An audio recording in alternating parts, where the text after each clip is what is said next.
Hi, I'm Brandon LaBeouf, owner of NOLATAC Training and Consulting, as well as the St. Bernard Indoor Shooting Center down in New Orleans, Louisiana. In this episode of our Louisiana Concealed Handgun Permit Instructor Development Series, we're going to talk about a concept that we hear often in class as a question, and that is your vehicle an extension of your home? As instructors, it's important that we're able to articulate to our students the answers to these questions that they ask, but it's important that we understand the depth of that answer, that we're not just repeating or regurgitating something we heard, but that we as instructors truly understand the entire breadth of the concept. So, is your vehicle an extension of your home? The simple answer is no. And what I mean by that is that the actual phrase, the verbiage, your vehicle is an extension of your home, does not exist.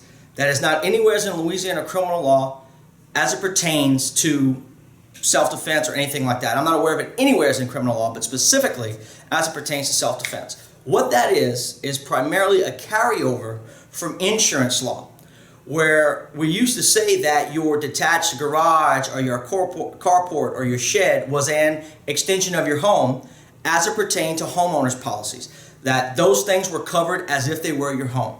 Now, over time, as is often the case, phrases and terms and things like that get kind of recycled and reused in a different context. Over the years, as we've seen laws like what we call shoot the carjacker law, different changes to stand your ground and castle doctrine and things like that, this concept of your vehicle being the same as your home, because even in Louisiana criminal law, when we talk about defending ourselves and using force, we typically see it written as a dwelling, a place of business, or a motor vehicle. The law kind of puts those three things kind of on the same level. And as it pertains to self-defense, for the most part, yes, they are. The reason I make a point of really digging deep into this particular kind of urban legend, if you will, is that, or misnomer, is that a lot of people who say, oh, your vehicle is an extension of your home, they say it with the misunderstanding of the misconception that I could do anything in my car that I could do in my home. That is simply not true. The Supreme Court has already ruled that you have the exact same expectation of safety and security in your vehicle as you do your home or place of business, which is why we have things like shoot the carjacker laws, which is why we have verbiage in our statutes that supports stand your ground. However, the Supreme Court has also ruled that you do not have the same expectation of privacy in your vehicle as you do your home. That's why, first off, it's a lot easier for law enforcement to search your vehicle. The circumstances under which they can search your vehicle are much easier to come by than search your home. With the exception of some legal exceptions, some extended circumstances, you pretty much need a warrant to search someone's home. For a vehicle, there's several different ways that law enforcement can search your vehicle. They can search it, if they're going to tow it, they can search it for inventory purposes. They can search what we call your wingspan during something like a simple traffic stop. Obviously, there's more that goes into that, but the point being is it's a lot easier to get in your car than it is to get in your home. I can walk around my house butt naked all day long. As long as I'm not standing in front of an open window across the street from a school, there's nothing illegal in and of itself. Try driving down Veterans Boulevard or a major thoroughfare. Not going to happen. I could sit in my living room and drink all I want, not breaking any laws. You can't even sit in your car in your own driveway without being subject to a DUI. So the behaviors are not equal unless it's pertaining to self-defense specifically. So we want to point that out to students so that they don't think that as long as they're in their vehicle, it's the same as if they're in their home, just as a general rule of thumb.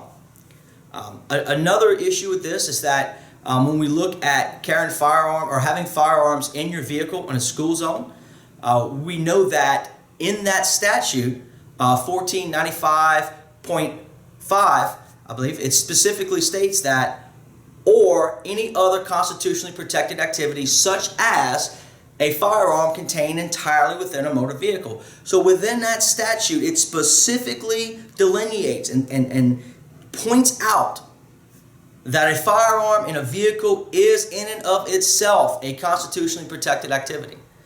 So it's speaking to that, or as we're concerned talking to our students, is that speaking to that self-defense aspect, and that when it says constitutionally protected activity, remember That's protected not only obviously by the Second Amendment of the United States Constitution, but that is also protected by the Second Amendment of protected by our Louisiana State Constitution.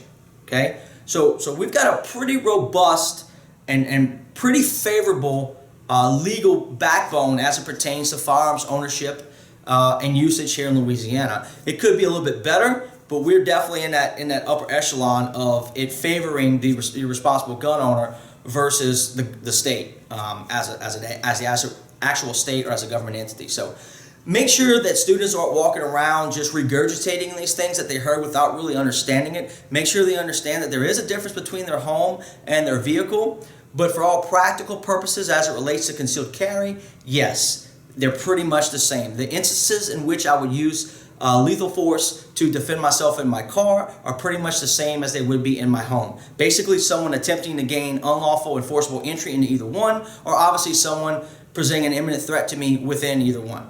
So, some things to think about as we get those specific questions. That's something that I speak to directly. There's a slide to it in every class because I know it's floating around in there, and I generally throw it out there as a true or false, and almost unanimously people say true. So we want to make sure we're giving them that little extra 1, 2, and 3 steps or degrees of knowledge. So, any questions? You can ask in the comment section below, or of course on our Facebook page, either for NOLATAC or the St. Bernard Indoor Shooting Center. As always, be vigilant, be prepared. Y'all stay safe.